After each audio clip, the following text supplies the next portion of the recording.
겨우 한국 기업 하나 떠난다고 뭐가 달라지겠습니까? 그 오만의 대가는 단 나흘 만에 시작됐습니다. 80조 원 잠수함 사업에서 한국을 버리고 독일을 선택한 캐나다. 탈락한 하나오션은 공문 한 장을 남기고 미련 없이 떠났습니다. 캐나다가 발칵 뒤집혔습니다. 그런데 진짜 공포는 떠난 회사가 아니었습니다. 남은 회사였습니다. HD현대는 철수 대신 조용히 사무실 계약을 연장했습니다. 그 이유를 확인한 32년 경력의 차관보는 그대로 얼어붙었습니다.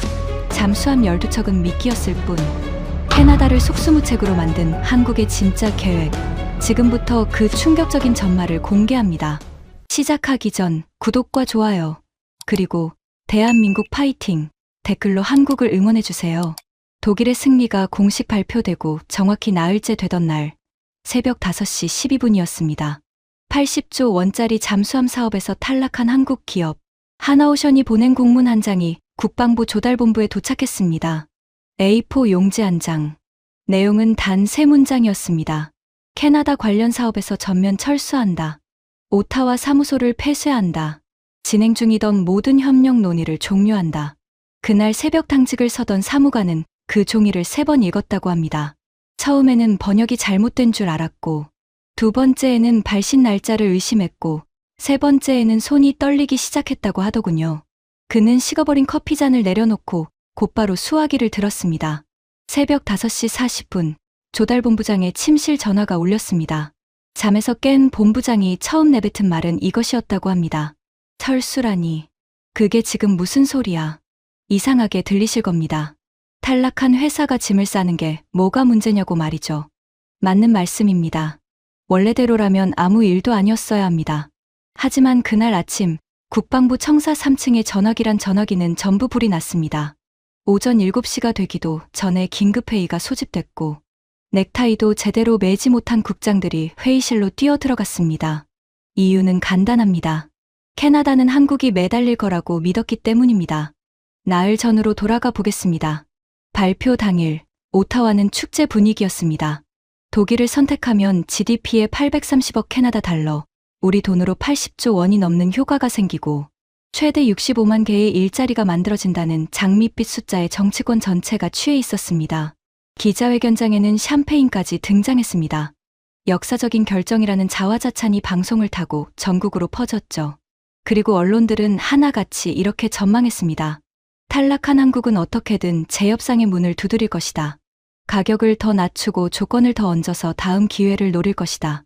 칼자루는 여전히 우리 손에 있다. 하지만 정확히 나흘 만에 도착한 것은 매달림이 아니라 작별 인사였습니다. 항의도 없었습니다. 유감 표명조차 없었습니다. 3문장. 그게 전부였습니다. 마치 오래전부터 서랍에 준비해 둔 문서처럼 건조했습니다. 그 순간 오타와의 몇몇 사람들은 어렴풋이 깨닫기 시작했습니다. 우리가 걷어찬 것이 단순한 입찰 후보 하나가 아니었을지도 모른다는 사실을 말입니다. 하지만 진짜 악몽은 그 다음이었습니다. 떠난 회사가 아니라 남은 회사였습니다. 하나오션이 철수를 통보한 바로 그 시각, 오타와 시내 어느 건물 7층은 불이 환하게 켜져 있었습니다. HD현대 캐나다 법인 사무실이었습니다. 그들은 떠나지 않았습니다. 철수는커녕 사무실 임대 계약을 3년 더 연장했다는 소식이 뒤이어 들려왔습니다. 심지어 현지 직원 채용 공고를 새로 냈다는 말까지 나왔죠. 같은 나라의 두 기업이 같은 패배 앞에서 정반대로 움직인 겁니다. 한쪽은 칼같이 떠나고 한쪽은 웃으며 남는다. 탈락한 나라의 기업이 대체 무엇을 노리고 남아있는가? 이 단순한 질문 하나에 지금 캐나다 정부는 속수무책입니다. 내쫓을 명분도 없고 그렇다고 안심할 수도 없기 때문입니다. 오늘 저는 이 모든 일이 어떻게 시작됐고 어디서부터 잘못됐으며 캐나다가 앞으로 어떤 청구서를 받게 될지 그 방 안에 있던 사람만 아는 이야기를 처음부터 끝까지 말씀드리려 합니다. 평생 나라의 기밀을 다뤄온 사람으로서 쉬운 결심은 아니었습니다. 시작하기 전에 구독과 좋아요를 눌러주시면 이런 이야기를 계속 전해드리는데 큰 힘이 됩니다. 제 소개를 하겠습니다. 저는 토머스 맥켄지입니다. 캐나다 해군에서 26년을 복무했고 그중 18년을 잠수함에서 보냈습니다. 부장을 거쳐 함장까지 지냈습니다. 전역 후에는 국방부로 옮겨 6년을 더 일했죠. 합쳐서 32년입니다. 마지막 직책은 해군 획득 담당 차관보였습니다. 쉽게 말씀드리면 캐나다가 사들이는 모든 군함의 구매를 책임지는 자리입니다. 이번 잠수함 사업에서는 기술 평가와 현장 실사를 총괄했습니다. 그리고 독일 선정이 발표되기 일주일 전, 저는 32년 공직에 사표를 던졌습니다. 사표를 낸 날 밤, 제 아들은 대서양 수심 100m 아래에 있었습니다. 건조된 지 40년이 다 되어가는 잠수함. 그러니까 제가 젊은 장교였을 때 이미 중고였던 바로 그 배를 타고 말입니다. 아들은 아직 모릅니다. 자기가 앞으로도 10수년을 그 낡은 배에서 보내게 됐다는 사실을요. 그리고 그 결정이 내려지던 회의실에 자기 아버지가 앉아 있었다는 사실도요. 왜 사표를 던졌는지, 왜 지금 마이크 앞에 앉았는지 궁금하실 겁니다. 그 대답을 드리려면 이야기를 3년 전으로 되돌려야 합니다. 아니, 정확히는 30년 전으로 돌아가야 합니다. 제 인생을 통째로 바꿔놓은 그 차가운 스코틀랜드의 겨울 부두로 말입니다. 3년 전 그해 봄, 국방부 대회의실에서 잠수함 사업 출범 회의가 열렸습니다. 최대 12척, 사업비는 30년 유지 보수까지 포함해 80조 원 규모. 캐나다 건국 이래 최대의 해군 도입 사업이었습니다. 스크린에 12척이라는 숫자가 뜨는 순간 좌중이 술렁였습니다. 누군가는 낮게 휘파람을 불었고 누군가는 벌써 예상 걱정부터 꺼냈죠. 이어서 해군 참모가 현황 보고를 시작했습니다. 우리가 지금 갖고 있는 잠수함, 그러니까 30년 전 영국에서 사온 그 중고 4척의 성적표였습니다. 지난 10년 평균 가동률은 3할이 되지 않았습니다. 어느 해에는 4척 가운데 바다에 떠 있는 배가 단 한 척도 없는 날이 석 달을 넘겼습니다. 보고가 끝나자 회의실에는 무거운 침묵이 흘렀습니다. 그 침묵의 의미를 모르는 사람은 그 방에 없었습니다. 우리에게는 시간이 없다는 뜻이었으니까요. 저는 그 자리에서 손을 들었습니다. 기술 평가와 현장 실사를 제가 직접 총괄하겠다고 자원한 겁니다. 차관보가 실사단까지 직접 이끄는 건 관례에 없는 일이라 다들 의아해했습니다. 장관도 물었습니다. 굳이 그러실 필요까지 있느냐고요. 저는 이렇게 대답했습니다. 저는 이 나라가 잠수함을 잘못 사면 어떤 일이 벌어지는지 몸으로 배운 사람입니다. 이번만큼은 제 눈으로 직접 확인해야겠습니다. 회의실이 조용해졌습니다. 그 자리에 있던 사람들 중 절반은 제가 무슨 이야기를 하는지 알고 있었으니까요. 30년 전, 저는 29살의 해군 대위였습니다. 그해 겨울, 저는 스코틀랜드의 한 군항 부두에 서 있었습니다. 캐나다가 영국에서 중고 잠수함 4척을 사들였고, 저는 그 배들을 인수해오는 요원으로 뽑혔던 겁니다. 지금도 그 부두의 냄새를 기억합니다. 녹슨 쇠 냄새와 기름 냄새, 그리고 북해에서 불어오는 소금기 섞인 바람. 서류상으로 그 배들은 훌륭했습니다. 취역한 지 얼마 되지 않아 퇴역한 거의 새 것이나 다름없는 배들. 원래 가격의 절반도 안 되는 헐값. 영국 신사들은 웃는 얼굴로 서류를 내밀며 말했습니다. 캐나다는 세기의 거래를 하신 겁니다. 부두에서 처음 그 선체에 손을 얹었을 때 저는 이상한 한기를 느꼈습니다. 그때는 그게 겨울 바닷바람 탓인 줄만 알았습니다. 인수팀에는 저 말고 또 한 명의 대위가 있었습니다. 폴 간용. 퀘벡 출신으로 해군 사관학교 동기였습니다. 기관 계통에서는 함대 전체를 통틀어 손에 꼽히는 친구였죠. 폴은 어디를 가든 낡은 하모니카를 하나 들고 다녔습니다. 항해가 길어져 다들 지쳐갈 때쯤이면 폴은 승조원 식당 구석에서 하모니카를 불었습니다. 좁은 강철 파이프 안에서 듣는 그 소리가 얼마나 사람을 살리는지는 잠수함을 타 본 사람만 압니다. 문제는 인수 직후부터 터지기 시작했습니다. 첫 배를 캐나다로 몰고 오는 해안길부터 크고 작은 고장이 이어졌습니다. 서류에는 없던 부식이 배관 곳곳에서 발견됐고 부품 목록과 실제 부품이 다른 경우도 허다했습니다. 그래도 우리는 믿었습니다. 중고니까 손볼 곳이 있는 거라고, 길들이면 나아질 거라고 말이죠. 사고는 인수 2년차 겨울에 일어났습니다. 대서양에서의 시험 자망이었습니다. 수심 40m, 스노클 항주를 마치고 밸브를 닫는 순간 닫혔어야 할 밸브 하나가 닫히지 않았습니다. 바닷물이 흡기 계통을 타고 함내로 쏟아져 들어오기 시작했습니다. 배 전체에 경보가 울렸고 저는 통제실에서 그 차가운 방송을 들었습니다. 기관실 침수, 침수 구역, 배터리실 인접. 잠수함에서 해수와 배터리가 만나면 무슨 일이 벌어지는지 아십니까? 염소가스가 발생합니다. 사람의 폐를 태우는 독가스입니다.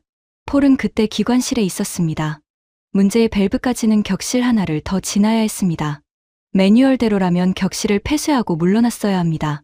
하지만 그 격실을 포기하면 배터리실 전체가 잠기는 상황이었습니다. 폴은 방독면 하나를 쓰고 그 안으로 들어갔습니다. 통제실 스피커로 폴의 목소리가 들려왔습니다. 숨소리가 절반이었습니다. 밸브 위치 확인. 지금 잠근다. 그게 그날 폴이 남긴 마지막 교신이었습니다. 11분. 폴이 그 안에서 수동 밸브를 잠그는 데 걸린 시간입니다. 밸브는 잠겼고 배는 살았고 48명의 승조원이 살았습니다. 폴이 격실 문을 열고 나왔을 때 방독면 정화통은 이미 수명을 다한 상태였습니다. 폴은 제 앞에서 무릎이 꺾였습니다. 그가 토해내던 기침 소리를 저는 지금도 꿈에서 듣습니다. 3주 뒤 군병원 복도에서 의사가 저에게 말했습니다.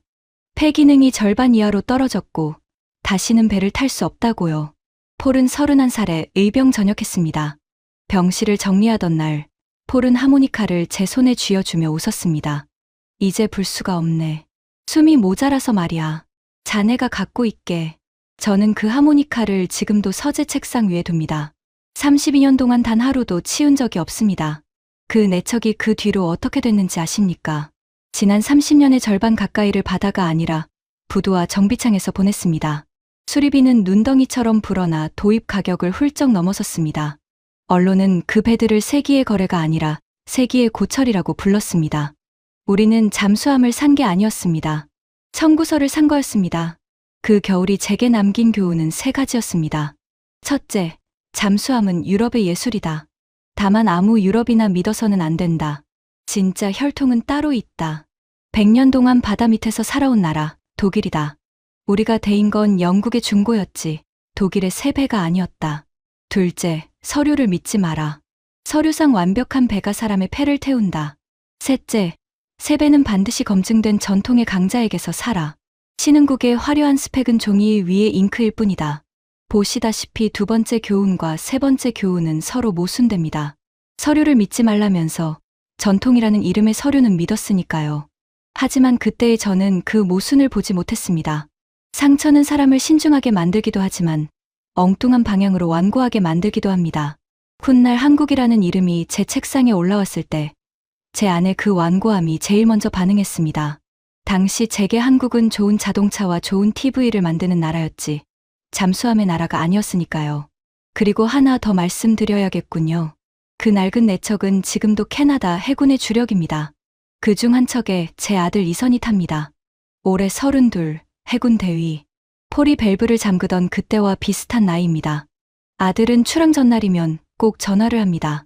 아버지, 다녀오겠습니다. 저는 알겠다. 잘 다녀와라. 짧게 대답하고 끊습니다.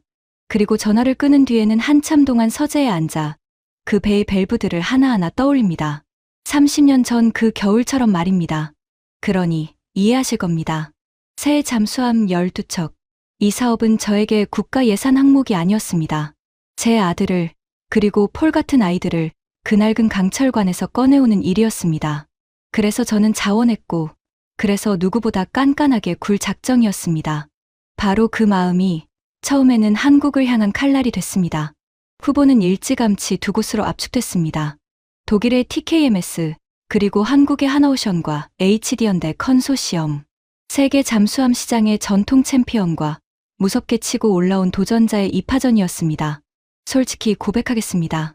제 마음속에서 승부는 시작 전에 이미 끝나 있었습니다.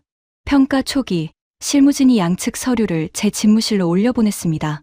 저는 독일 서류를 책상 한가운데에 두고 한국 서류는 옆으로 밀어뒀습니다. 그리고 보좌관에게 이렇게 지시했죠. 한국 쪽은 가격 검토부터 하라고요.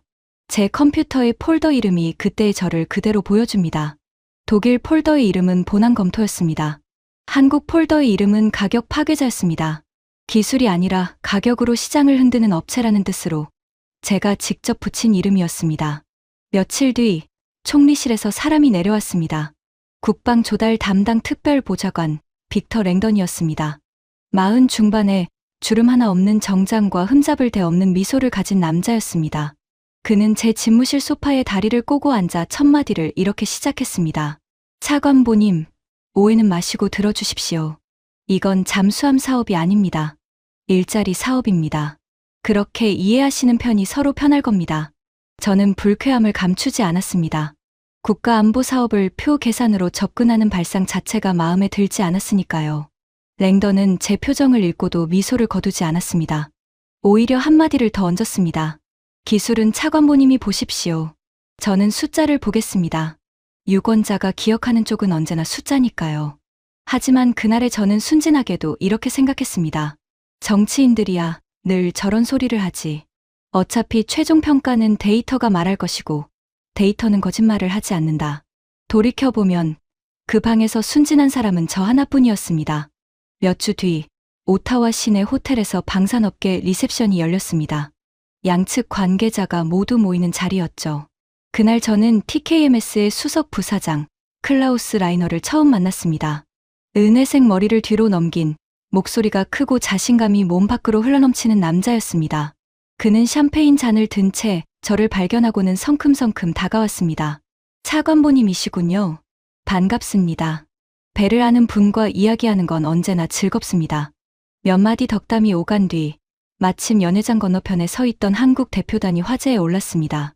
라이너는 잔을 살짝 기울이며 주변에 다 들리는 목소리로 말했습니다.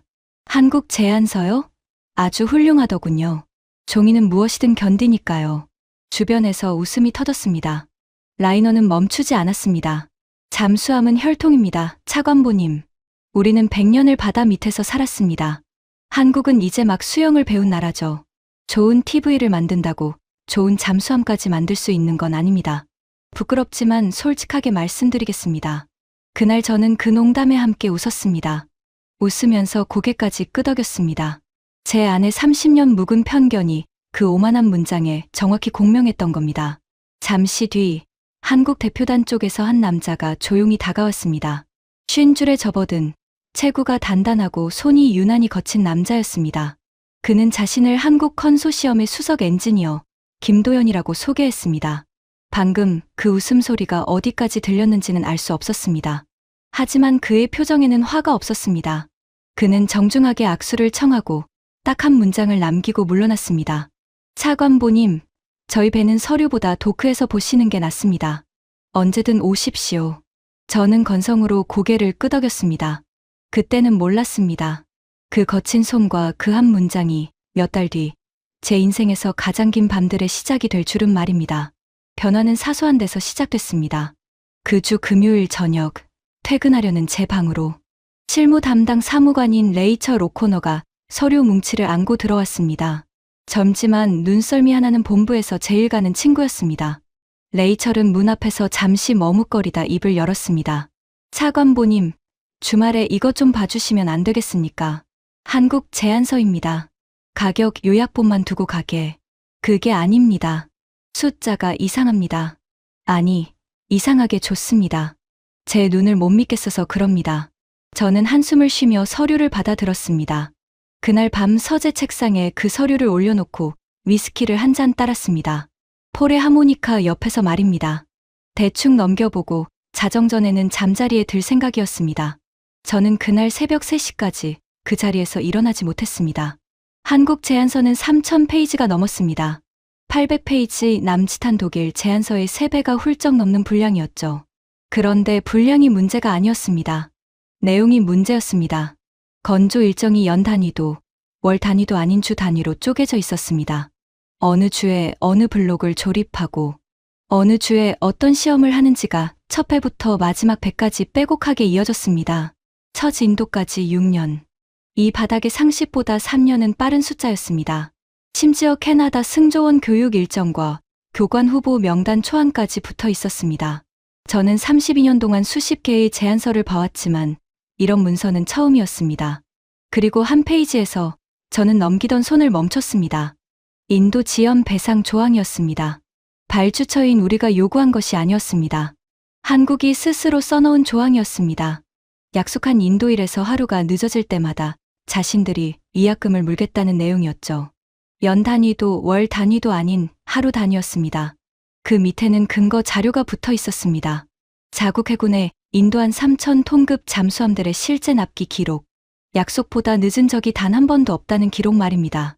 등골이 서늘해진다는 표현을 저는 그날 처음 몸으로 이해했습니다. 위스키 잔을 쥔 손끝이 차갑게 식었습니다. 이건 자신감이 없으면 쓸 수 없는 문장이었습니다. 그것도 서류에서 나온 자신감이 아니라 도크에서 나온 자신감 말입니다. 저는 의자에 등을 기댄 채 한참 동안 천장을 바라봤습니다. 그리고 컴퓨터를 켜서 폴더 이름 위에 커서를 올렸습니다. 가격 파괴자. 제가 붙인 이름이 그날따라 낯설게 보였습니다. 이름을 바꾸지는 않았습니다. 30년 묵은 편견이 하룻밤에 무너질 만큼 약하지는 않았으니까요. 하지만 그날 밤, 제 안에 무언가에 첫 금이 간 것만은 분명했습니다. 날이 밝자마자 저는 네이처를 호출했습니다. 실사 일정 다시 짜게. 서류만으로는 판단 못하겠어. 어디부터 가시겠습니까? 저는 지도도 보지 않고 대답했습니다. 거제. 한국부터 간다. 이 서류가 진짜인지 허풍인지 내 눈으로 직접 확인해야겠어. 그렇게 저는 한국행 비행기에 올랐습니다. 편견을 확인하러 가는 길이라고 믿었습니다. 종이는 무엇이든 견딘다던 라이너의 말이 옳다는 걸 증명하러 가는 길이라고요. 그 비행기가 제 32년 신념을 뿌리째 흔들어 놓을 줄은 그때는 정말 몰랐습니다. 거제에 도착한 것은 저녁 무렵이었습니다. 저는 그때까지도 채점자의 얼굴을 하고 있었습니다. 속으로는 이미 시나리오를 짜뒀죠. 잘 꾸며진 전시관, 화려한 홍보 영상, 모형 앞에서의 기념사진. 신흥국, 조선소의 영업이란 대개 그런 식이니까요. 저는 흠을 잡으러 온 사람이었고 흠은 반드시 있을 거라고 믿었습니다. 다음 날 아침, 조선소 정문에서 김도연이 저를 기다리고 있었습니다. 오타와의 리셉션에서 만났던 그 수석 엔지니어였습니다. 저는 인사를 나누자마자 브리핑룸이 어디냐고 물었습니다. 김도연은 고개를 저었습니다. 브리핑은 나중에 하시죠. 먼저 보셔야 할 게 있습니다. 그는 저를 곧장 도크로 데려갔습니다. 그 순간을 뭐라고 설명해야 할지 저는 아직도 적당한 말을 찾지 못했습니다. 길이가 500m를 넘는 도크 위로 900톤을 들어 올리는 골리앗 크레인이 움직이고 있었습니다. 사방에서 그라인더 소리와 용접 불꽃이 튀었고 공기에서는 달궈진 쇠 냄새가 났습니다. 그런데 그 거대한 소음이 이상하리만큼 질서 있게 들렸습니다. 수천 명이 움직이는 현장인데 어수선함이 없었습니다. 모두가 자기가 어디로 가는지 정확히 아는 걸음걸이였습니다. 잠수함 전용 건조동에 들어서자 서늘한 실내 공기와 함께 그것이 보였습니다. 3,000톤급 잠수함의 선체가, 그것도 한 척이 아니라 여러 척이 각기 다른 공정 단계로 늘어서 있었습니다. 저는 안내판의 숫자를 다시 확인하고 물었습니다. 지금 이 라인에서 몇 척이 지어지고 있는 겁니까? 이 동에서만 3척입니다. 자국 해군 물량과 수출 물량입니다. 저는 말문이 막혔습니다. 서류에서 본 문장이 떠올랐기 때문입니다. 즉시 착수 가능한 유효 건조 능력 보유. 저는 그 문장을 영업용 과장이라고 채점했었습니다. 그런데 지금 제 눈앞에서 그 문장이 강철로 서 있었습니다. 김도연은 저를 용접 구역으로 안내했습니다. 압력 선체 용접이 진행 중이었습니다. 잠수함에서 압력 선체는 사람으로 치면 두개골입니다. 용접선 하나가 잘못되면 수백 미터 물속에서 배 전체가 종이장처럼 구겨집니다. 방호복을 입은 용접공이 토치를 내려놓고 마스크를 올렸습니다. 쉬는 넘어 보이는 얼굴에 손등에는 오래된 화상 자국이 겹겹이 앉아 있었습니다. 김도연이 말했습니다. 이 손 하나 만드는데 10년이 걸립니다. 그리고 저희는 이 용접선 전부를 엑스레이로 전수 검사합니다. 표본이 아니라 전수입니다. 지난 3년간 재작업률은 1%가 되지 않습니다. 저는 그 용접공과 악수를 했습니다. 돌덩이 같은 손이었습니다. 저는 30년 전 스코틀랜드에서 서류를 내밀던 매끈한 손들을 떠올렸습니다. 그 서류 속 배의 용접선이 어땠는지는 폴의 폐가 증명했었죠. 건조동 벽면에는 건물 2층 높이의 전광판이 붙어 있었습니다. 저는 그 앞에서 걸음을 멈췄습니다. 주 단위 공정표였습니다. 어느 주에 어느 블록이 어느 위치로 가는지, 오늘 기준으로 며칠이 남았는지가 실시간으로 돌아가고 있었습니다. 제가 서재에서 밤을 새우며 읽었던 바로 그 표였습니다. 다만 종이가 아니라 벽에 살아 있었습니다. 저는 한참을 올려다보다가 혼잣말처럼 물었습니다. 저 일정 지킵니까? 김도연은 이상한 질문을 들었다는 표정으로 대답했습니다. 저건 목표가 아니라 기록입니다. 차관보님. 지나온 주들이 전부 저 위에 있습니다. 다음 날 저는 남해 앞바다에서 그들의 3,000톤급 잠수함 도산한 창호급에 올랐습니다. 잠수함 승조 18년. 저는 배에 오르면 3분 안에 그 배의 수준을 압니다. 해치를 통과하는 순간의 냄새, 배관의 마감, 승조원들의 동선. 그런데 그 배는 제가 아는 채점표 바깥에 있었습니다. 자망이 시작됐습니다. 저는 습관처럼 귀를 열었습니다. 디젤 잠수함에는 저마다의 심장 소리가 있습니다. 기계가 살아있는 한 지울 수 없는 소리죠. 그런데 조용했습니다. 소음 계기판의 바늘이 제 상식보다 한참 아래에서 놀고 있었습니다. 부장이 리튬이온 배터리 구역을 보여주며 말했습니다. 이 배는 스노클 없이 3주 가까이 물속에 머물 수 있다고요. 저는 30년 전 밸브 하나 때문에 패를 잃은 제 친구를 생각했습니다. 그리고 이 배라면 그날의 폴이 그 격실에 들어갈 일 자체가 없었겠구나 하는 생각에 잠시 눈을 감았습니다. 함내 통로에서 젊은 승조원들과 마주쳤습니다.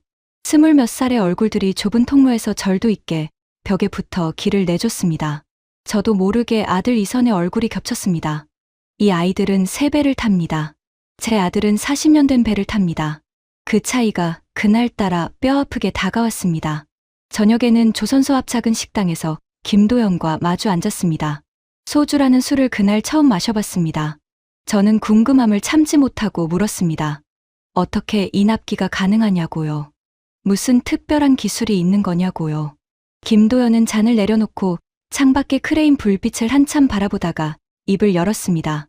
차관보님, 50년 전에 이 바닷가에는 아무것도 없었습니다. 제 아버지가 여기서 첫 배의 철판을 두드렸습니다. 그때 이 나라는 가난해서 조선소를 지을 돈을 전부 빌려서 시작했습니다. 납기를 어기면 회사가 아니라 나라가 넘어가던 시절이었죠. 그래서 저희는 납기를 기술이 아니라 생존으로 배웠습니다. 그는 잔을 비우고 저를 똑바로 봤습니다. 저희는 약속한 날짜에 배를 띄웁니다. 그게 가난이 저희에게 가르쳐준 전부입니다. 저는 그날 밤 호텔방에서 실사보고서 초안을 열었습니다. 흠을 적으러 온 출장이었습니다. 그런데 수첩에는 흠 대신 감탄사만 쌓여 있었습니다. 저는 노트북을 덮고 창밖을 봤습니다. 밤인데도 도크의 불빛은 꺼지지 않았습니다. 무언가 잘못됐다는 생각이 들었습니다. 서류가 잘못된 게 아니라 그 서류를 채점하던 제 눈이 잘못됐을지도 모른다는 생각 말입니다. 하지만 저는 아직 결론을 내리지 않았습니다. 독일이 남아있었으니까요. 진짜 혈통을 보고 나면 이 감탄도 제자리를 찾을 거라고 저는 그렇게 믿으며 짐을 쌌습니다. 독일 키일에 내리자마자 대접이 달랐습니다. 공항에는 검은 리무진이 대기하고 있었고 호텔 스위트룸에는 손글씨 카드와 함께 와인이 놓여 있었습니다. 다음 날 조선소 브리핑룸은 극장에 가까웠습니다. 대형 스크린에 4K 영상이 흘렀고 저는 VR 고글까지 썼습니다. 고글 속에서는 아직 존재하지 않는 차세대 잠수함이 북극 얼음 밑을 미끄러지고 있었습니다. 아름다웠습니다. 저는 인정합니다. 독일의 프레젠테이션은 예술이었습니다. 발표가 끝나고 박수가 잦아들 때 저는 손을 들고 말했습니다. 훌륭했습니다. 이제 도크를 보고 싶습니다. 브리핑룸의 공기가 미묘하게 바뀌었습니다. 임원들끼리 눈빛이 오갔고 누군가 안전 규정과 일정을 이야기했습니다. 저는 웃는 얼굴로 그러나 물러설 뜻이 없다는 목소리로 다시 말했습니다. 저는 배를 보러 온 사람이지 영화를 보러 온 사람이 아니라고요. 30분 뒤 저는 안전모를 쓰고 도크에 서 있었습니다. 도크는 훌륭했습니다. 문제는 훌륭한 도크가 이미 꽉 차 있었다는 겁니다. 자국 해군 물량이 도크 하나를 통째로 차지하고 있었고 그 옆으로는 노르웨이 해군의 물량이 이어져 있었습니다. 저는 안내하던 임원에게 물었습니다. 그럼 캐나다 배는 어느 도크에서 짓게 됩니까? 짧은 침묵이 흘렀습니다. 임원은 미소를 유지한 채 대답했습니다. 슬롯은 유연하게 조정될 예정입니다. 유연하게. 저는 그 단어를 수첩에 적고 밑줄을 2번 그었습니다. 조달 일을 6년 하다 보면 배우는 게 있습니다. 유연하다는 말은 아직 없다는 말입니다. 그날 저녁 만찬이 끝난 뒤 라이너가 저를 씨가 룸으로 따로 불렀습니다. 벽난로 앞에서 그는 위스키 2잔을 따르더니 세상에서 가장 자연스러운 말투로 이렇게 말했습니다. 차관보님 같은 분이 공직에 계시기엔 아깝습니다. 전역하시면 저희 북미 고문역 자리가 비어 있습니다.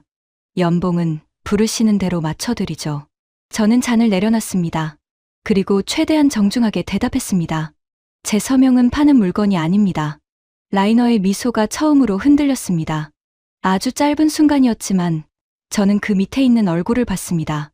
그는 잔을 들어 올리며 어깨를 으쓱했습니다. 고집 센 늙은 군인이시군요. 뭐 좋습니다. 오타와에는 계산할 줄 아는 분들도 많으니까요. 그때는 그 말이 그냥 술자리의 허세인 줄 알았습니다. 그 문장의 진짜 뜻을 저는 몇 달 뒤에 뼈저리게 알게 됩니다. 다음 날 아침, 호텔 프런트에서 쪽지 한 장을 받았습니다.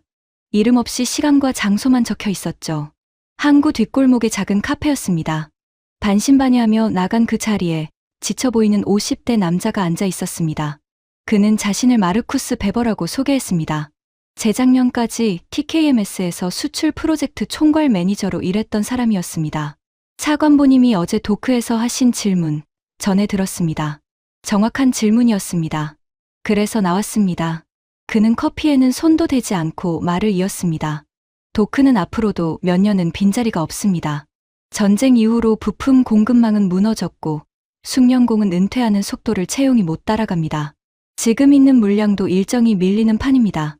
캐나다에 약속한 첫 인도 시점은 제가 회사에 있을 때 내부 시뮬레이션으로는 나올 수 없는 숫자였습니다. 저는 손끝이 차가워지는 걸 느끼며 물었습니다. 그럼 그 일자리 숫자들은 뭐냐고요? 마르쿠스는 처음으로 쓴웃음을 지었습니다. 그 숫자가 만들어지던 회의에 저도 있었습니다. 라이너 부사장이 이렇게 말했죠. 숫자는 클수록 좋습니다. 검증은 어차피 계약 이후니까요. 그리고 노르웨이에 배정된 슬롯을 빼서 캐나다에 얹어주는 안을 무용담처럼 설명했습니다. 동맹은 순번표일 뿐이라고 웃으면서요. 저는 한참 동안 말을 잇지 못했습니다. 그리고 마지막으로 물었습니다. 왜 이걸 저한테 말해주는 거냐고요. 마르쿠스는 창밖의 크레인을 바라보며 대답했습니다. 저는 평생 배를 만들던 사람입니다. 숫자를 만들던 사람이 아니라요. 배를 만들던 회사가 숫자를 만드는 회사가 되는 걸 더는 못 보겠어서 나왔습니다. 몇 주 뒤, 저는 브뤼셀에서 열린 나토 군수협력회의에 배석했습니다. 그리고 그 자리에서 마르쿠스의 말이 혼자만의 불만이 아니라는 걸 확인하게 됩니다. 회의 중반, 노르웨이 대표단의 에릭센 대령이 발언권을 얻더니 독일 대표단을 정면으로 바라봤습니다. 공식 석상이니 공식으로 묻겠습니다. 우리 해군이 몇 년째 기다리고 있는 건조 슬롯을 제3국 수주를 위해 양보한다는 보도가 있었습니다. 사실입니까? 회의장이 술렁였습니다. 독일 대표는 개별 상업 계약에 대해서는 답변할 수 없다는 말만 반복했습니다. 그 대답이야말로 대답이었죠. 회의가 끝나고 복도에서 에릭센 대령이 저에게 다가왔습니다. 그는 악수를 청하며 낮은 목소리로 말했습니다. 그 제3국이 차관보님 나라라고 들었습니다. 축하 인사는 못 드리겠군요. 우리는 그 회사의 약속을 몇 년째 기다리는 중이라서 말입니다. 부디 우리 꼴 나지 마십시오. 그날 밤 호텔에서 저는 노트북을 열고 표를 하나 만들었습니다. 왼쪽에는 거제, 오른쪽에는 키일. 도크 가동 현황, 납기 실적, 위약금 조항, 인력 상황. 한 줄씩 채울 때마다 결론은 한쪽으로 기울었습니다. 한쪽에서는 도크가 말하고 있었고 다른 한쪽에서는 브로셔가 말하고 있었습니다. 저는 의자의 기대 천장을 보며 스스로에게 마지막 저항을 해봤습니다. 그래도 독일인데, 100년의 혈통인데, 하지만 그 문장은 이제 제 안에서도 힘을 쓰지 못했습니다. 혈통이 밥을 먹여주지 않는다는 걸. 아니, 혈통이 밸브를 잠가주지 않는다는 걸 저는 30년 전에 배웠어야 했으니까요. 오타와로 돌아온 저는 평가위원회를 소집했습니다. 몇 달에 걸친 서류 심사와 현장 실사, 시험평가 결과가 하나의 표로 집계되는 날이었습니다. 스크린에 최종 점수가 떴을 때 회의실에는 낮은 탄식이 흘렀습니다. 한국 91.4점, 독일 83.7점. 납기 신뢰도에서 격차가 벌어졌고 건조 인프라와 승조원 안전 설계에서도 한국이 앞섰습니다. 독일이 이긴 항목은 브랜드 인지도 정도였는데 그건 애초에 점수 항목도 아니었죠. 위원 12명이 돌아가며 서명했고 마지막으로 제가 서명했습니다. 32년 공직 생활에서 가장 자신 있는 서명이었습니다. 저는 그 보고서가 이 사업의 결론이 될 거라고 믿었습니다. 데이터는 거짓말을 하지 않으니까요. 보고서가 올라가고 사흘 뒤 랭던이 제 방에 나타났습니다. 그는 소파에 앉지도 않고 창가에 서서 보고서를 손가락으로 툭툭 치며 말했습니다. 숫자가 참 곤란하게 나왔네요. 숫자는 곤란한 법이 없습니다. 곤란한 건 사람이죠. 랭던은 웃었습니다. 그리고 종합적 국익, 동맹관계, 산업파급 효과 같은 단어들을 늘어놓더니 재검토라는 단어를 슬쩍 얹고 방을 나갔습니다. 저는 그때까지도 그것이 절차적인 시비 정도라고 생각했습니다. 점수 차가 8점입니다. 이건 뒤집을 수 있는 격차가 아니었으니까요. 그리고 그 주에 독일의 반격이 시작됐습니다. 시내 최고급 호텔 대연회장에서 TKMS의 대국민 브리핑이 열렸습니다. 무대 스크린에 캐나다 지도가 떠올랐고 전국 12개 주의 협력업체 표시가 별처럼 박혔습니다. 그리고 그 위로 2개의 숫자가 폭죽처럼 터졌습니다. GDP 기여 830억 캐나다 달러. 일자리 최대 65만 개. 연회장이 뒤집어졌습니다. 초청된 지역구 의원들은 기립박수를 쳤고 다음 날 조간신문 일면은 전부 그 숫자였습니다. 65만이라는 숫자가 하루아침에 국민 단어가 됐습니다. 방송에서는 벌써 어느 도시에 몇만 개가 갈지 나눠 먹는 토론이 벌어지고 있었죠. 저는 그 주에 열린 정부 내부 조정회의에서 손을 들었습니다. 그리고 칠판 앞으로 걸어 나가 분필을 잡았습니다. 잠수함 12척입니다. 세계에서 잠수함을 제일 많이 만들어 본 나라들의 데이터를 다 뒤져봐도 이 사업 규모의 직접, 간접 고용은 아무리 후하게 잡아도 몇만 명 단위입니다. 그런데 65만이라뇨? 캐나다 인구의 1.5%가 넘습니다. 우리 자동차 산업 전체 직접 고용의 5배 규모입니다. 이건 경제 효과 분석이 아니라 소설입니다. 저쪽 회사 내부에서조차 검증된 적 없는 숫자라는 증언도 있습니다. 회의실이 조용해졌습니다. 몇몇은 고개를 끄덕였습니다. 그때 탁자 끝에서 랭던이 입을 열었습니다. 그는 화조차 내지 않았습니다. 오히려 안쓰럽다는 표정으로 저를 보며 이렇게 말했습니다. 차관보님, 진실이 표가 됩니까? 저는 순간 제 귀를 의심했습니다. 랭던은 말을 이었습니다. 유권자는 잠수함 성능을 모릅니다. 납기 실적도 모르고 위약금 조항도 모릅니다. 하지만 65만이라는 숫자는 기억하죠. 우리는 그 기억을 사는 겁니다. 그게 이 사업의 본질입니다. 그 방에서 저는 처음으로 우리가 지고 있는 게임의 규칙을 이해했습니다. 저는 배를 평가하고 있었는데 저들은 기억을 팔고 있었던 겁니다. 며칠 뒤에는 더 서글픈 일이 있었습니다. 평가위원 중 한 명인 국방연구소의 홀브룩 박사가 퇴근 무렵 제 방을 찾아왔습니다. 그는 문을 닫고 한참을 서 있다가 떨리는 목소리로 입을 열었습니다. 차관보님, 저는 다음 달에 연구소 승진 심사가 있습니다. 그런데 어제 이상한 전화를 받았습니다. 제 평가 소신이 너무 강경하다는 이야기가 위에서 나온다고요. 북부 지소 자리가 비어 있다는 말도 함께요. 그는 안경을 벗고 눈가를 눌렀습니다. 저는 아이가 셋입니다. 차관보님, 부끄럽습니다. 저는 그의 어깨에 손을 얹는 것 말고는 해줄 수 있는 게 없었습니다. 분노보다 서글픔이 먼저 왔습니다. 저들은 점수를 반박하지 못하니 점수를 매긴 사람들을 하나씩 꺾고 있었던 겁니다. 그 무렵의 어느 주말 아침이었습니다. 신문을 펼치던 저는 국제면의 짧은 기사 하나에 시선이 박혔습니다. 미국 해군이 자국 함정의 정비 사업을 한국 조선소에 맡겼고 결과에 만족해 추가 물량을 검토한다는 내용이었습니다.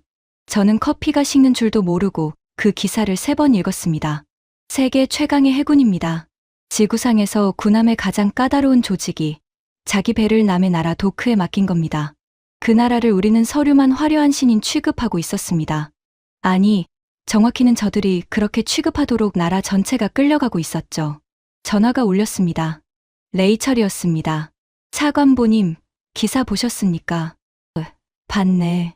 저희가 지금 뭘 놓치고 있는 건지 위에서는 정말 모르는 걸까요? 저는 대답하지 못했습니다. 모르는 것과 알면서 외면하는 것 중 어느 쪽이 더 나쁜지 그때 저는 아직 판단을 유보하고 있었으니까요. 그리고 얼마 지나지 않아 최종 강요 브리핑 일정이 통보됐습니다. 사업의 운명이 결정되는 자리였습니다. 저는 그날까지도 믿고 있었습니다. 회의실 문이 닫히고 나면 결국은 데이터가 정치를 이길 거라고 말입니다. 그 믿음이 얼마나 순진했는지 확인하는 데는 1시간도 걸리지 않았습니다. 브리핑 룸에는 긴 타원형 탁자가 있었고 장관과 각 부처 차관들, 총리실 사람들이 자리를 채웠습니다. 랭던은 탁자 맨 끝에 앉아 있었습니다. 서류철 하나를 앞에 두고 회의가 시작되기 전부터 묘하게 여유로운 얼굴이었죠. 저는 그 여유가 불길했지만 준비한 것을 믿기로 했습니다. 제게 주어진 시간은 20분이었습니다. 저는 점수표부터 열었습니다. 91.4 대 83.7. 이어서 도크 사진을 나란히 띄웠습니다. 강철이 서 있는 도크와 자리가 없는 도크, 주 단위 공정표와 유연하게 조정된다던 슬롯. 하루 단위 위약금을 스스로 써놓은 회사와 검증된 적 없는 65만을 무대에 쏘아 올린 회사, 그리고 마지막 장표에는 숫자 하나만 띄었습니다. 지난 30년간 우리가 중고, 잠수함 4척에 쏟아부은 돈이었습니다. 도입가의 몇 배가 넘는 그 금액 말입니다. 우리는 이미 한번 서류상 완벽한 배를 산 적이 있습니다. 그 계산서를 우리는 30년째 나누어 내고 있습니다. 그리고 저는 준비하지 않았던 말을 했습니다. 원고에 없던 이야기였습니다. 이 방에서 저만큼 유럽 잠수함을 사랑해온 사람은 없을 겁니다. 그래서 드리는 말씀입니다. 30년 전 스코틀랜드에서 저는 서류상 거의 새 것이라던 배를 인수했습니다. 그 배에서 제 사관학교 동기가 밸브 하나를 잠그고 폐의 절반을 잃었습니다. 그리고 지금 이 시간 제 아들이 바로 그 40년 된 배를 타고 대서양 어딘가에 있습니다. 회의실이 조용해졌습니다. 서류 넘기던 소리도 멎었습니다. 여러분이 오늘 결정하시는 건 조달 계약이 아닙니다. 앞으로 30년 동안 그 강철관에 들어갈 우리 아이들의 목숨값입니다. 저는 점수를 조작할 줄 모릅니다. 대신 약속드릴 수 있습니다. 이 점수표는 제 32년을 걸고 정직합니다. 침묵이 흘렀습니다. 몇 초였는지 몇십 초였는지 모르겠습니다. 그 침묵을 깬 것은 장관이었습니다. 그는 안경을 고쳐 쓰고 제 앞에 보고서를 조용히 덮으며 말했습니다. 수고하셨습니다, 차관보. 훌륭한 발표였습니다. 다만 이 사업은 기술 점수만으로 결정할 수 없는 종합적 국익의 문제라는 점을 위원회도 이해해 주시리라 믿습니다. 그때 탁자 끝에서 랭던이 서류철을 열었습니다. 그리고 인쇄물 몇 장을 꺼내 옆으로 돌리기 시작했습니다. 저는 제 자리까지 온 그 종이를 내려다봤습니다. 보도자료 초안이었습니다. 독일 선정을 알리는 문안이 이미 완성되어 있었고 상단의 발표 날짜만 비어 있었습니다. 저는 그 빈칸을 한참 내려다봤습니다. 심장이 내려앉는다는 말로는 부족했습니다. 그 순간 저는 알았습니다. 이 회의의 결론은 제가 이 방에 들어오기 전에 이미 인쇄되어 있었다는 것을요. 제 20분은 절차였고 제 32년은 장식이었습니다. 이틀 뒤 레이첼이 제 방으로 서류 하나를 들고 왔습니다. 문을 닫는 손이 떨리고 있었습니다. 제 평가 보고서였습니다. 표지에는 재검토라는 도장이 찍혀 있었습니다. 저는 사유서 페이지를 넘겼습니다. 사유란은 비어 있었습니다. 단 한 글자도 없었습니다. 사유가 없습니다, 차관보님. 레이첼의 목소리가 갈라졌습니다. 12명이 서명한 보고서인데 사유란이 비어 있습니다. 저는 그 공백을 오래 들여다봤습니다. 이상하게도 화는 나지 않았습니다. 화는 상대가 사람일 때 나는 겁니다. 텅 빈 사유란은 사람의 얼굴이 아니었습니다. 저는 레이첼을 내보내고 책상 서랍에서 A4 한 장을 꺼냈습니다. 32년을 세 문장에 담는 데는 5분이 걸리지 않았습니다. 본인은 금일부로 사직을 원합니다. 사유는 일신상의 이유입니다. 그동안 감사했습니다. 저는 사유란에 일신상의 이유라고 적으며 혼자 쓴웃음을 지었습니다. 적어도 저는 사유란을 비워두지는 않았으니까요. 사직서를 내고 복도를 걸어 나오는데 랭던과 마주쳤습니다. 그는 걸음을 멈추고 진심으로 아쉽다는 표정을 만들어 보였습니다. 아쉽게 됐습니다, 차관보님. 현명한 선택이기도 하고요. 저는 그를 잠시 바라보다가 대답했습니다. 보좌관님은 잠수함이 뭔지 평생 모르실 겁니다. 랭던은 미소를 지었습니다. 그리고 제 인생에서 잊히지 않을 문장을 남기고 스쳐 지나갔습니다. 그래서 제가 이 일을 할 수 있는 겁니다. 몰라야 팔 수 있는 것들이 있거든요. 그날 밤 저는 서재에 앉아 폴의 하모니카를 만지작거리고 있었습니다. 전화가 울렸습니다. 아들이었습니다. 다음 날 출항이라고 했습니다. 아버지, 다녀오겠습니다. 그래, 밸브 점검 잊지 말고.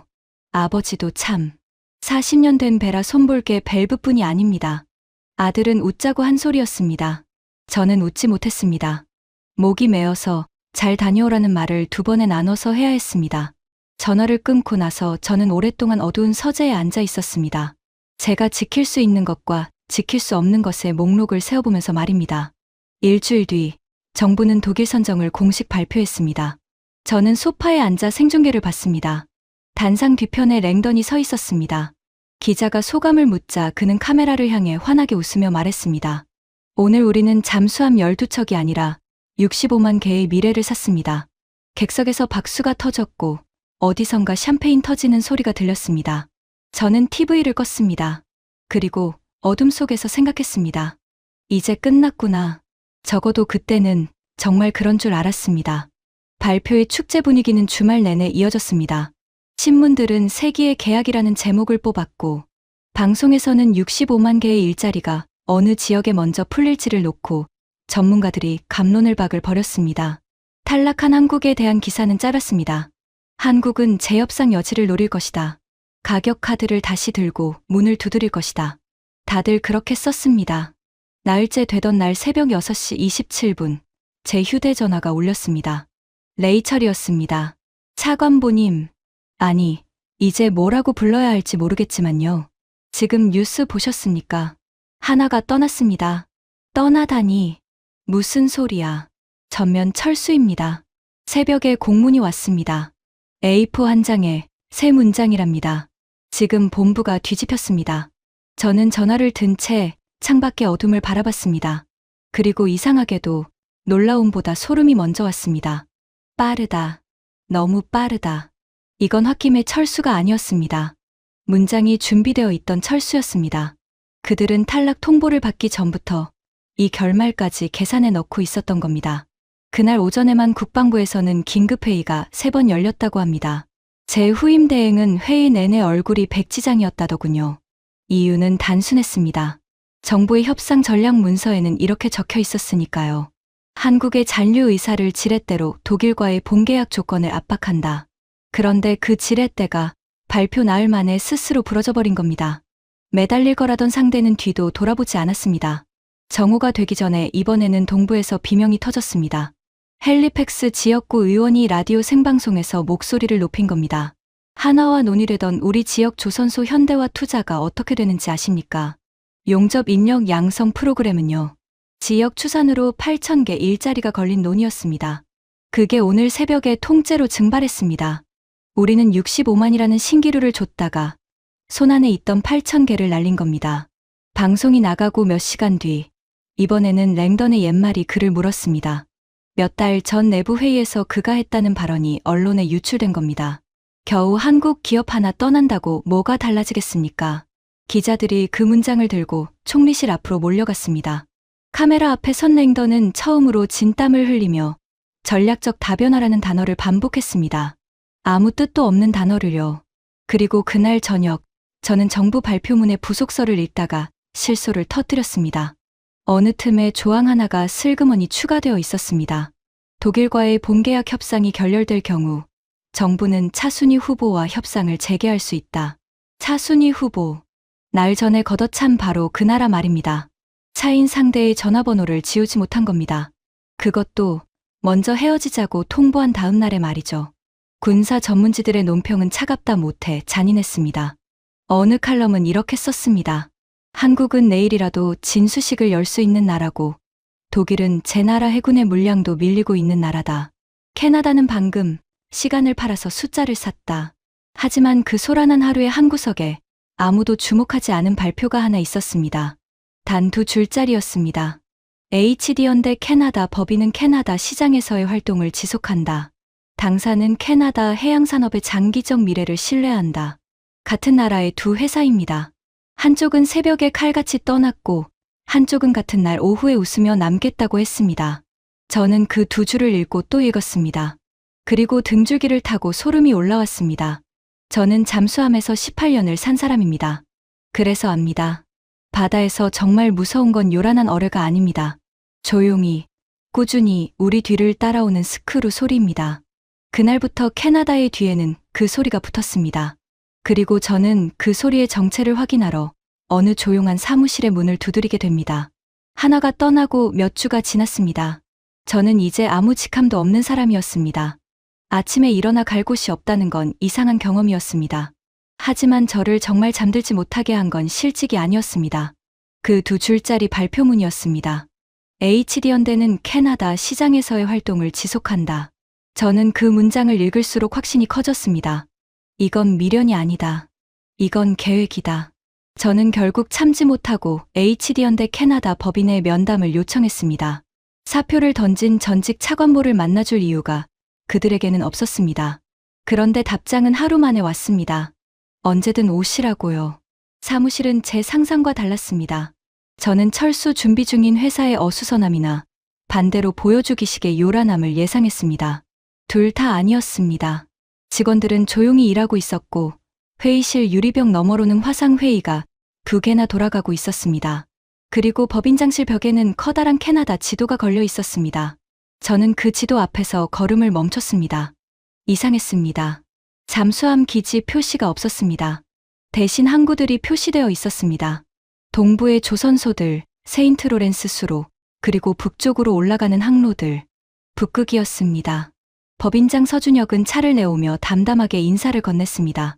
40대 후반에 목소리가 낮고 서두름이 없는 사람이었습니다. 저는 자리에 앉자마자 단도직입으로 물었습니다. 왜 남았습니까? 잠수함 사업은 끝났습니다. 본사에 무슨 명분으로 남는다고 보고하신 겁니까? 서준혁은 찻잔을 내려놓고 저를 바라봤습니다. 그리고 조용히 되물었습니다. 차관보님, 저희가 캐나다에서 잠수함만 봤다고 생각하십니까? 저는 순간 말문이 막혔습니다. 그는 자리에서 일어나 그 지도 앞으로 걸어갔습니다. 잠수함 12척은 시작이었을 뿐입니다. 그의 손이 지도의 북쪽을 짚었습니다. 북극 항로가 열리고 있습니다. 앞으로 수십 년, 이 바다를 지나는 배와 이 바다를 지킬 배가 전부 새로 필요해집니다. 쇠빙선을 보시죠. 캐나다가 국가 전략으로 쇠빙선을 짓겠다고 첫 삽을 뜬 게 언제입니까? 15년이 넘었습니다. 그 배는 아직 바다에 뜨지 못했습니다. 예산은 처음 계획의 3배로 불었고요. 여기에 해양 플랜트, 노후 함대 교체, 친환경 선박 규제까지 더하면 캐나다는 앞으로 한 세대 동안 세계에서 가장 큰 조선 발주처 중 하나가 됩니다. 그런데 차관보님, 그 배들을 누가 짓습니까? 저는 대답하지 못했습니다. 답을 몰라서가 아니라 답이 너무 명확해서였습니다. 서준혁은 말을 이었습니다. 저희는 이번 입찰에서 졌습니다. 인정합니다. 하지만 그 대신 얻은 게 있습니다. 캐나다 정부와 언론과 국민 전체가 3년 동안 한국 조선소를 검증했습니다. 도크를 받고 납기 기록을 받고 위약금 조항을 받습니다. 세상에 이보다 비싼 광고는 없습니다. 저희는 탈락한 게 아니라 캐나다 시장 전체의 이력서를 제출하고 나온 겁니다. 등줄기가 서늘해졌습니다. 저는 며칠 전까지 이 나라의 조달 책임자였습니다. 그런데 이 사람들은 저보다 캐나다의 미래 발주 목록을 더 정확히 꿰고 있었습니다. 그럼 하나의 철수는요? 같은 한국 회사 아닙니까? 그쪽은 왜 그렇게 떠난 겁니까? 서준혁은 처음으로 옅게 웃었습니다. 각자의 계산이 있었겠죠. 다만 결과적으로 보면 그 철수 덕분에 캐나다는 한 가지를 배웠을 겁니다. 한국을 선택하지 않는 데에도 가격표가 붙는다는 것을요. 그리고 저희가 남은 덕분에 또 한 가지를 배우게 될 겁니다. 그게 뭡니까? 그 가격표를 언제든 다시 계산할 수 있다는 것을요. 그리고 그는 제가 평생 잊지 못할 문장을 말했습니다. 차관보님, 저희는 떠나는 게 아니라 기다리는 겁니다. 독일이 약속을 지키면 저희는 조용히 쇠빙선을 짓겠죠. 독일이 약속을 지키지 못하면 그때는 캐나다가 저희를 찾아올 겁니다. 저희는 그 전화를 받을 수 있는 자리에 서 있으려는 것뿐입니다. 돌아오는 차 안에서 저는 한참 동안 시동을 걸지 못했습니다. 저는 그제야 그림 전체를 봤습니다. 한쪽은 칼같이 떠나며 선택의 대가를 보여줬고 한쪽은 웃으며 마마 미래 전체에 그물을 쳤습니다. 두 회사의 행보가 결과적으로 하나의 문장을 완성하고 있었던 겁니다. 한국은 매달리지 않는다. 한국은 기다린다. 기다릴 수 있는 자만이 그렇게 합니다. 그리고 캐나다 정부는, 제가 아는 그 정부는 이 상황에서 아무것도 할 수 없습니다. 남아있겠다는 외국 기업을 내쫓을 명분은 없습니다. 그렇다고 안심할 수도 없습니다. 쇠빙선과 북극과 노후 함대라는 숙제가 산더미인데 그 숙제를 세계에서 가장 잘 푸는 회사가 시내 한복판에 사무실을 열어두고 있으니까요. 내쫓지도 껴안지도 못하는 상태. 속수무책이라는 말은 이럴 때 쓰는 말이었습니다. 몇 달이 지나자 서준혁이 기다린다던 그 소식들이 하나둘 들려오기 시작했습니다. 첫 번째는 노르웨이발이었습니다. 독일 조선소의 노르웨이 물량 인도가 또다시 늦어진다는 보도였습니다. 두 번째는 독일 현지 언론이었습니다. 캐나다 사업의 설계 인력 확보에 차질이 생겼고 핵심 부품 협력사 한 곳이 문을 닫았다는 소식이었죠. 세 번째는 라이너의 기자회견이었습니다. 그는 카메라 앞에서 일정에는 아무 문제가 없다는 말을 3번 반복했습니다. 조달 일을 해본 사람은 압니다. 문제가 없다는 말을 3번 하는 것 자체가 문제가 있다는 뜻입니다. 화면 속 라이너의 관자놀이에는 땀이 흐르고 있었습니다. 키일의 씨가 룸에서 제 연봉을 부르라던 그 여유는 어디에도 없었습니다.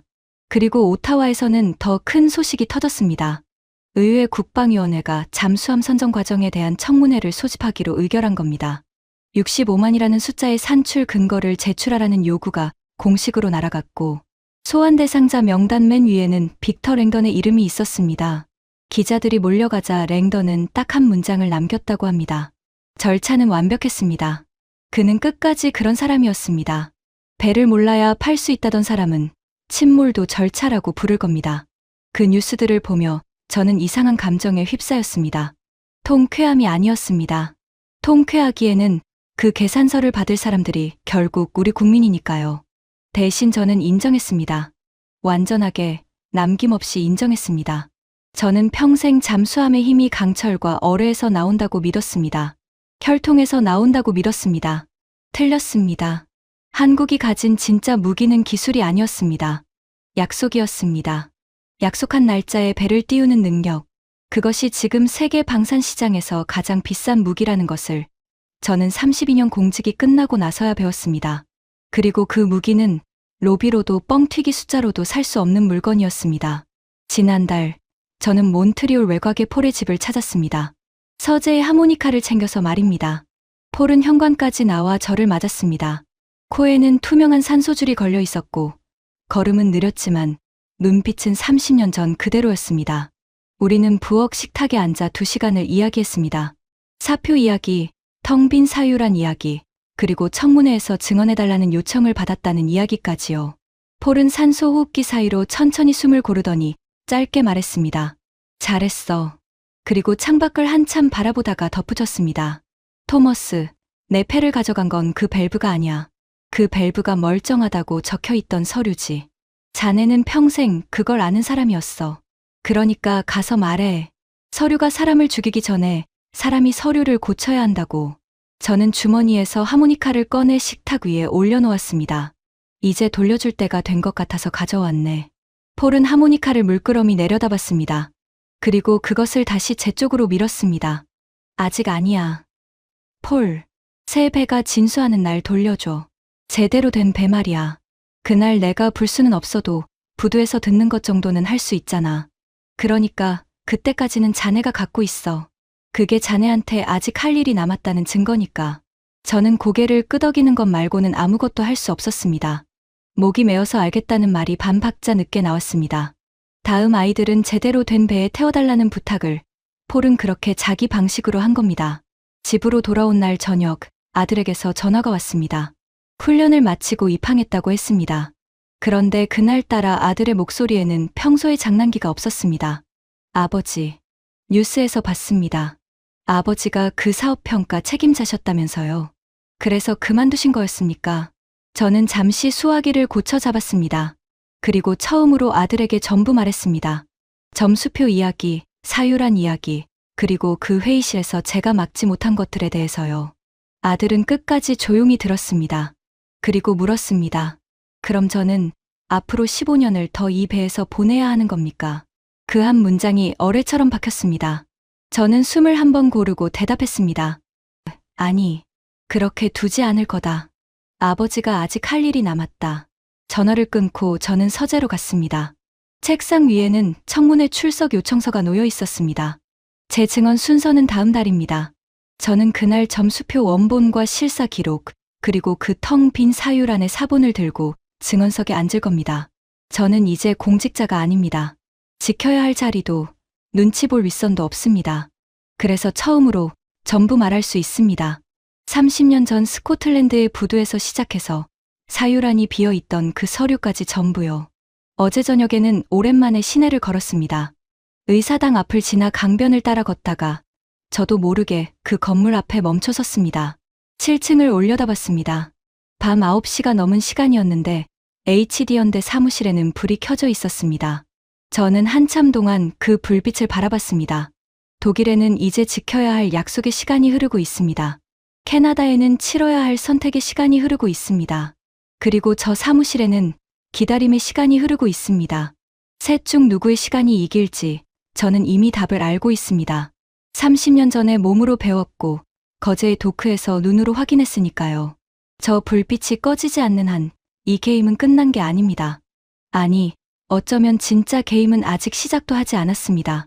마지막으로 이 말씀은 드리고 싶습니다. 방산시장에서 가장 비싼 것은 강철이 아니라 약속입니다. 그리고 약속은 로비로 살 수 없고 뻥튀기 숫자로 흉내낼 수 없습니다. 한국이라는 나라는 어쩌면 자신들이 가진 가장 강력한 무기가 무엇인지 아직 모르고 있을지도 모르겠습니다. 그것은 배를 만드는 기술이 아니라 약속한 날짜에 배를 띄워온 수십 년의 신용입니다. 저는 그 신용에 제 아들의 다음 배를 걸고 싶은 사람이 됐습니다. 32년 전에 제가 들으면 코웃음을 쳤을 이야기죠. 하지만 사람은 배웁니다. 너무 늦지만 않는다면 말입니다. 캐나다가 너무 늦지 않기를 바랄 뿐입니다. 지금까지 캐나다 국방부 전직 차관보 토머스 맥켄지가 직접 겪은 충격적인 이야기였습니다. 세계가 먼저 알아본 대한민국의 저력을 더 많은 분들이 알 수 있도록 이 이야기를 널리 공유해 주세요. 약속을 지키는 나라는 결코 지지 않습니다. 구독과 좋아요도 부탁드립니다. 지금까지 감독날다였습니다. 감사합니다.